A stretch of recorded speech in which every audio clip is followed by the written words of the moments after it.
70 سالوں سے اگر ہم اسی رونے میں پڑے ہوئے ہیں تو اس کا ہمارے پاس اس کا مطلب تو یہی ہوا کہ سولوشن نہیں ہے کوئی بھی۔ ملک صاحب ایک بڑی سمپل بات ہے، اگر آپ کی آمدن آپ کے اخراجات سے زیادہ نہیں ہوتی تو پھر آپ قرض میں ڈوبتے چلے جاتے ہیں۔ اور یہ بات آپ کہہ رہے تھے نا ابھی ممنون صاحب سے کہ ہمیں کیا جماعتوں کو بیٹھ کے یہ نہیں دیکھنا چاہیے کہ کیا ہوا، کیا کھویا، کیا پایا اور آگے کیسے بڑھنا ہے، چارٹر آف اکانومی کریں، چارٹر آف گورننس کریں۔ ہمیں بالکل کھلے دل کے ساتھ یہ بیٹھ کے دیکھنا چاہیے کہ 70 سالوں میں کہاں کہاں غلطیاں ہوئی ہیں اور ان کو کیسے کلپ کیا جا سکتا ہے۔ آج بھی ہم انہی غلطیوں کا ادراک نہ رکھتے ہوئے ان کو ریپیٹ کیے جا رہے ہیں۔ ملک صاحب ہم سپرفیشل کاموں کے ہم گالیاں تو دے رہے ہیں اپوزیشن کو، ہاں جو چور ہے، جو خراب ہے، جو فراڈ ہے، جس نے غلطی کی پکڑو اس کو بھائی۔ اگر کسی حکومت نے، وہ سندھ کی ہے، وہ مرکز کی ہے، وہ پنجاب کی ہے، وہ کسی کی بھی ہے،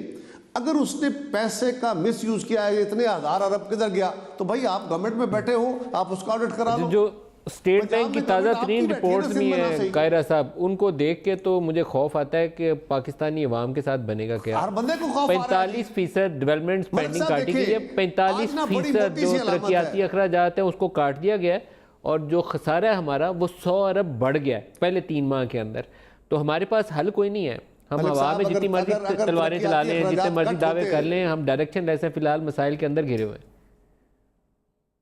سر اگر آپ اپنے ترقیاتی بجٹ، 1 منٹ چاہیے مجھے، ترقیاتی بجٹ کو کٹ کریں گے، تنخواہیں کٹ ہوں گی، ریونیو کٹ ہوگا، لوگوں کے اور جابز بے شمار نیچے، باقی جو الائیڈ انڈسٹری ہے اس کو جو سپورٹ کر رہی ہے وہ کٹ ہوگی، تو اس میں بہت بڑا طوفان آئے گا۔ پھر دوسرا آپ کہہ رہے ہیں جی ایف ڈی آئی، تو بھائی ایف ڈی آئی آپ کو ایک حد تک سپورٹ کرتی ہے، بٹ یہ یاد رکھیں پاکستان کی اس وقت جو فوری ضرورت ہے وہ یہ ہے کہ پاکستان میں ایسی انڈسٹری لگے جب یہاں سے چیزیں باہر زیادہ جائیں، ہم ایکسپورٹ بیس کو بڑا کریں۔ پاکستان کے اندر جو ایف ڈی آئی آتی ہے وہ جہاں پہ زیادہ بڑے منافع ہوتے ہیں صرف ان سیکٹرز میں آتی ہے، اور وہ زیادہ تر لوکل کنزمپشن بیسڈ انڈسٹری پہ آ کے انویسٹمنٹ کرتے ہیں، وہ ایکسپورٹ بیسڈ انڈسٹری پہ انویسٹمنٹ نہیں کر رہے۔ یہ ہمیں سمجھنے کی ضرورت ہے۔ اور اسی طرح تیسری گزارش یہ ہے، کہتے ہیں عوام کو ریلیف کیسے دیا جائے، ہمارے پاس پیسے نہیں ہیں۔ او بھائی اگر آپ کے پاس پیسے نہیں ہیں نا تو میرے اور عثمان ڈار کے، عثمان ڈار صاحب تو ماشاءاللہ خیر اربوں پتی آدمی ہیں، میں سفید پوش بندہ ہوں، لیکن میرا بھی گزارا یہ ہے کہ اگر